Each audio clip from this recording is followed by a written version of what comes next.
थंडीचे दिवस आलेत आणि मी आज बनवत आहे मेथीचे लाडू। त्यासाठी मी 100 ग्राम मेथी घेतलेली आहे आणि तिला गरम दुधामध्ये भिजत घालून जवळजवळ 8 तास मी तिला झाकून ठेवणार आहे। 8 तास जवळजवळ मेथी भिजत घातली होती दुधामध्ये। ते बघा चांगली फुलून आलेली आहे। तर आपण हिला सगळ्यात शेवटी आपण हिला बारीक करून घेणार आहोत मिक्सरमध्ये। तर गूळ घेतला आहे मी, जवळजवळ 400 ग्राम गूळ घेतलेला आहे आणि आपल्याला लागणार आहे तूप। तूप आपल्याला लागेल तसंच घालणार आहे, साधारण 1 वाटी तरी तूप लागते आपल्याला। छोटे 2 चमचे मी खसखस घेतलेली आहे। 1 वाटी सुकं खोबरं घेतलेलं आहे मी, त्याचे बारीक काप करून घेतले। आता आपण हे पण गॅसवर मंद गॅसवर आपल्याला भाजून घ्यायचं आहे। तीळ घेतले अर्धी वाटी, डिंक घेतले अर्धी वाटी, काजू आहे अर्धी वाटी आणि बदाम घेतलेत अर्धी वाटी। थोडीशी सुंठ पावडर लागेल आपल्याला सगळ्यात शेवटी घालायला। आणि सगळ्यात महत्त्वाचं, आपल्याला ज्या वाटीने आपण मेथी मोजून घेतलेली आहे 1 वाटीवर, तर आपल्याला 2 ते 2.5 पीठ गव्हाचं पीठ लागणार आहे। ते सुद्धा आपण मंद आचेवर भाजून घेणार आहोत। तर चला बनवूया आपण मेथीचे लाडू। आता आपण खोबरं भाजून घेऊया।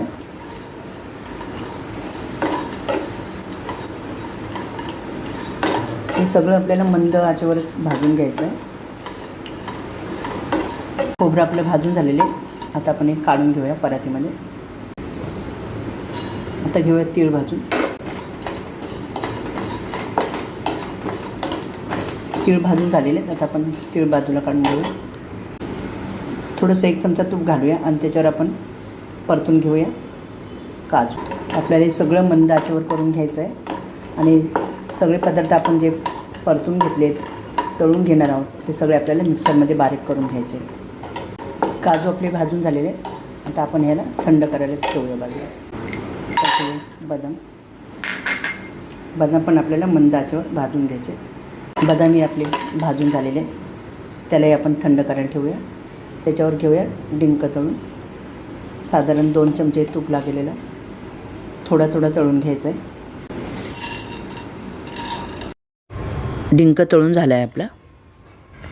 डिंक मी हातानेच बारीक करून घेतला आहे। तर काजू, बदाम, खोबरं, तीळ सगळं मिक्सरवर बारीक करून घेतलं आहे। आपण गव्हाचे पीठ भाजून घेऊया।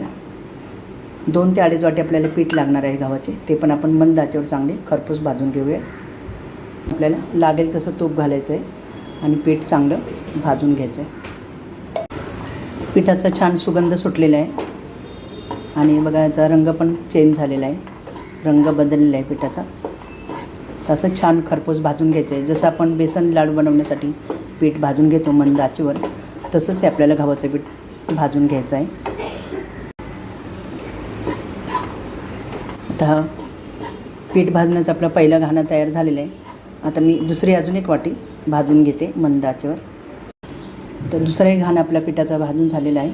तर आपण घालूया खसखस आणि ती आपण पिठासोबत थोडीशी आपण भाजून घेऊया आणि आता गव्हाचं पीठ काढून घेऊ। पीठ भाजून झालेले आहे। खोबऱ्याचं किस, तीळ, काजू, बदाम, डिंक सगळं आपल्याला बारीक करून झालेलं आहे।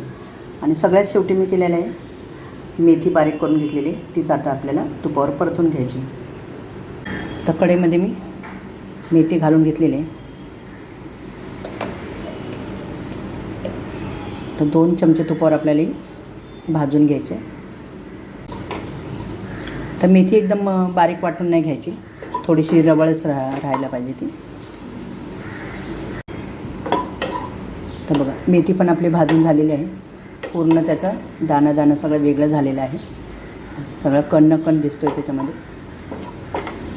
हे पहा, अगदी असं वाटतं की रवाच भाजला आहे। आता आपण मिश्रण परातीमध्ये काढून घेऊया, ज्यात आपण सगळे जिन्नस मिक्स करून ठेवलेले आहेत। आता दुधामध्ये घातली ना मेथी भिजत की त्याचा कडवटपणा जरा कमी होतो, मग काय लहान मुलंसुद्धा खातील असे हे लाडू तयार होतात मस्त खुसखुशीत। मिश्रणावर आपण मेथी भाजली आपण मिश्रणावर घातलेले आहे, सगळे मिक्स करून घेऊया। आता आपण याच्यावर घालणार आहोत सुंठ पावडर आणि वेलची पावडर आणि सगळं मिक्स करून घ्यायचं आहे। सगळं मिश्रण आपले छान मिक्स करून झालेलं आहे। तर सगळ्यात शेवटी आपण घालणार आहोत कढईमध्ये 1 चमचा तूप आणि त्यावर घालणार आहोत गूळ। तर गूळ घातला की लगेच परतत राहायचं आहे, खाली चिटकू द्यायचं नाही त्याला. तर साधारण अर्धा किलो तरी गूळ घातलेला आहे. मी सांगितले मग असे 400 ग्राम, पण गोड लागतो म्हणून मी जरा जास्तच गूळ घेतलेला आहे.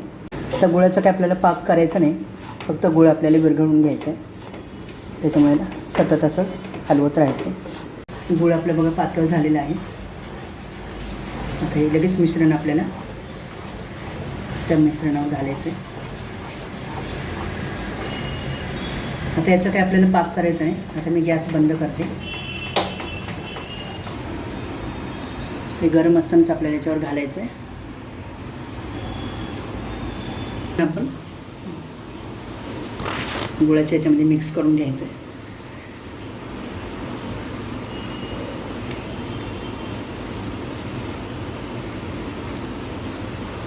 गरम असल्यामुळे उलटण्यानेच आपल्याला मिक्स करून घ्यायचं आहे. गरम असताना हात घालायचा नाही त्यामुळे. थंड झाल्यावर पुन्हा एकदा आपण त्याला मिक्स करणार आहोत चांगलं. तर मिश्रण थोडंसं थंड झालं, कोमट झालं की सगळं असं मिक्स करून घ्यायचं. म्हणजे गाठी आहेत त्या सगळ्या फोडून घ्यायच्या.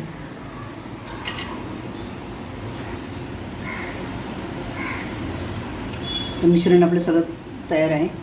आता आपण लाडू बांधून घेऊया. आपल्याला हवे त्या आकारात, छोटे मोठे तुम्हाला हवे तसे बांधून घ्या.